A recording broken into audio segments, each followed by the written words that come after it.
गुरुजी राधे राधे। गुरुजी आपसे कुछ प्रश्न भी है और कुछ सुनाना भी है। प्रश्न बोलो। आप कहते हैं कि पाप 3 प्रकार से किए जाते हैं, मनसा, वाचा और कर्मणा। और एक होता है कि जो कलयुग का या परम प्रतापा मानस पुण्य हो ही नहीं पापा। इसमें कहा जा रहा है कि मन से किया गया पुण्य का फल मिलता है, पाप का नहीं मिलता है। और इसमें जो है मनसा वाचा कर्मणा में उसमें बोला गया है कि इसमें पाप का फल मिलता है जो मन से किया जाता है। तो दोनों में क्या अंतर है? ऐसा है कि देखो, मन से जैसे कोई स्त्री है, यदि पतिव्रता नारी है और वो नारी यदि मन से सोच ले कि ये आदमी मेरा पति हो जाता, किसी पर पुरुष के बारे में सोच ले, तो उसने किया कुछ नहीं है, छुआ नहीं है किसी को, लेकिन एक स्त्री ने केवल पराये पुरुष के बारे में सोचा। तो बताओ, सोचना पाप है या नहीं? है ना? पाप है, परंतु उसे पाप लगेगा नहीं।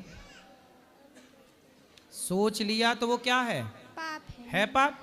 जैसे कोई आदमी पराई औरत पर, पराई नारी के बारे में सोचे, तो सोचना भी तो पाप है। हम आपका धन चुरा लें, हमने आपके धन के बारे में चोरी का भाव रखा, ये पाप तो है।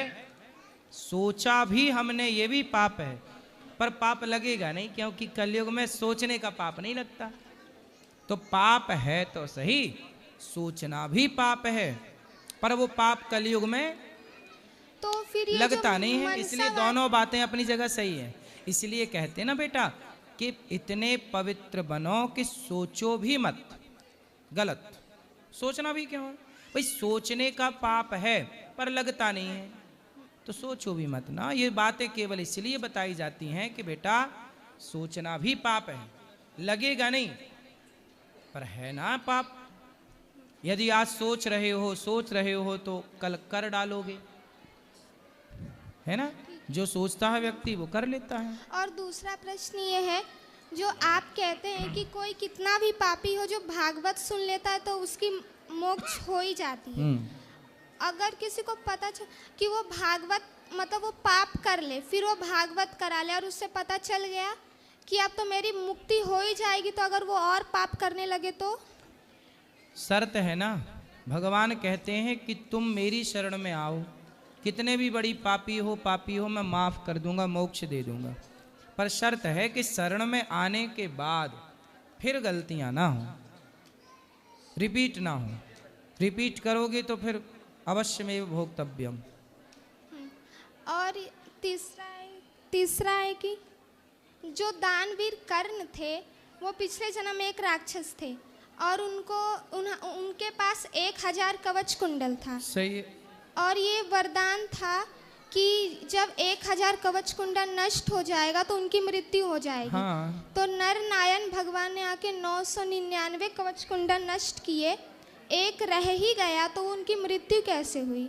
फिर वो कवच कुंडल यहाँ लिया ना इंद्र ने आकर के, कर्ण से कवच कुंडल मांगे थे ना इंद्र ने। तो वो कर्ण के रूप में मांगे थे। हाँ। ना पिछले जन्म में तो नहीं ना? नहीं, वो उनका जन्म हुआ ना अगली बार। कर्ण अगली जन्म में वो राक्षस अगली जन्म में कर्ण बने। तो मरा कैसे? कवच कुंडल ले लिए, क्योंकि नर नारायण मारना था ना, नर नारायण के हाथ मरते। तो नर के रूप में अर्जुन थे और नारायण के रूप में कृष्ण थे। तो पहले भी उसकी शर्त यही थी कि एक तपस्या करते नर तो नारायण युद्ध करते, कवच कुंडल नष्ट करते, फिर नारायण तपस्या करते तो नर करते।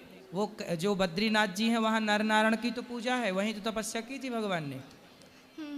और एक और है, जो भाई दूज करते हैं तो जो यमराज थे वो यमुना जी को वचन दिए थे कि अगर जो इस दिन डुबकी लगाएगा भाई बहन साथ में तो कभी नरक नहीं जाएगा, और डुबकी लगाने के बाद भी अगर वो पाप करे तो नरक नहीं जाएगा।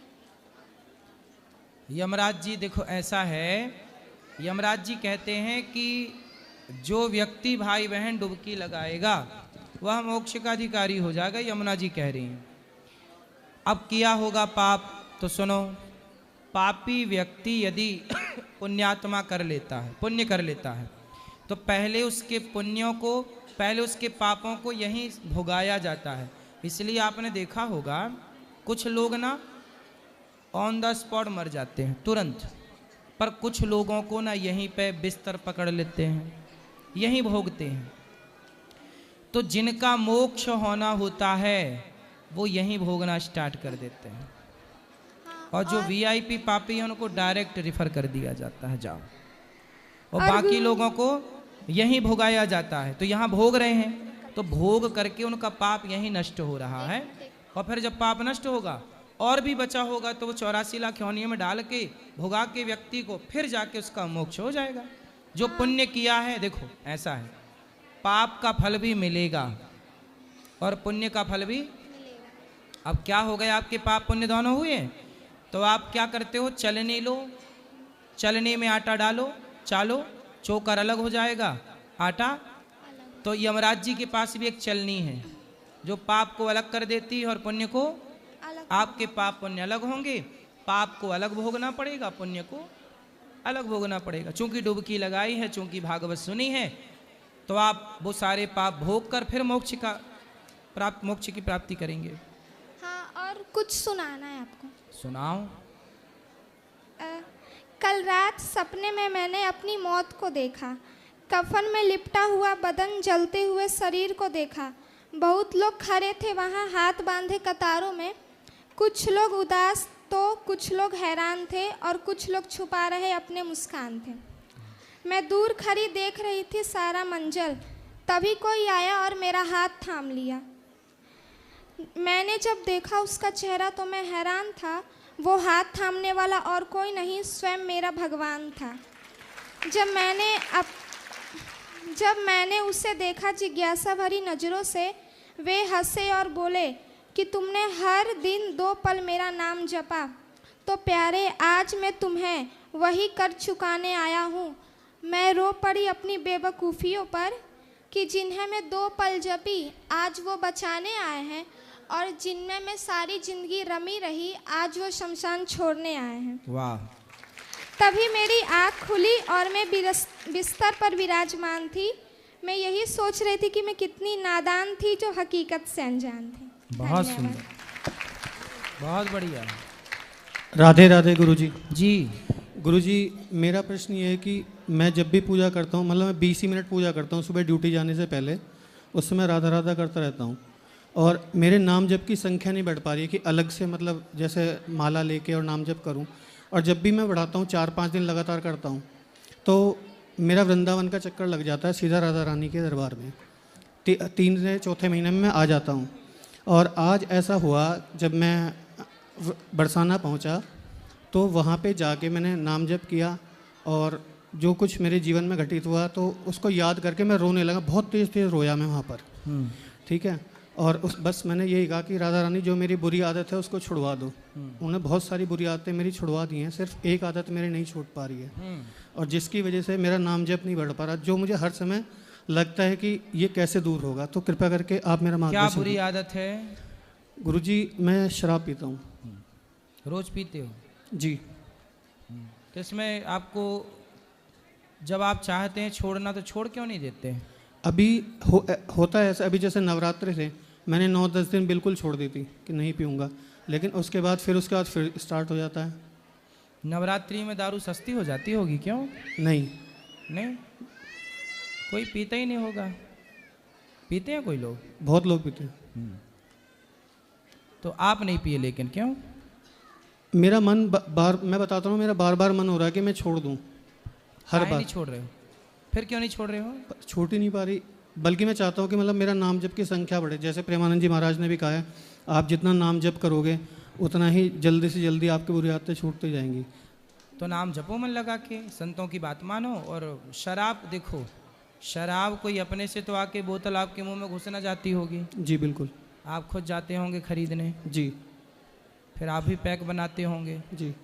पीला जाते होंगे। जी। तो क्यों आप शराब की ओर जा रहे हैं? जो हाथ शराब की बोतल का ढक्कन खोलने के लिए बढ़ते हैं, उन्हीं हाथों से माला लेके माला जपो ना भगवान का, श्रीमन नारायण राधा राधा कृष्ण कृष्ण। आप देखो, सबसे बड़ी बात होती है इच्छा शक्ति। यदि आप चाहेंगे तो सब हो जाएगा। मैं चाहूँ तो मैं कुछ भी कर लूँ, आप चाहो तो आप कुछ भी। यहाँ बैठा हर व्यक्ति अपने आप में परिपूर्ण है।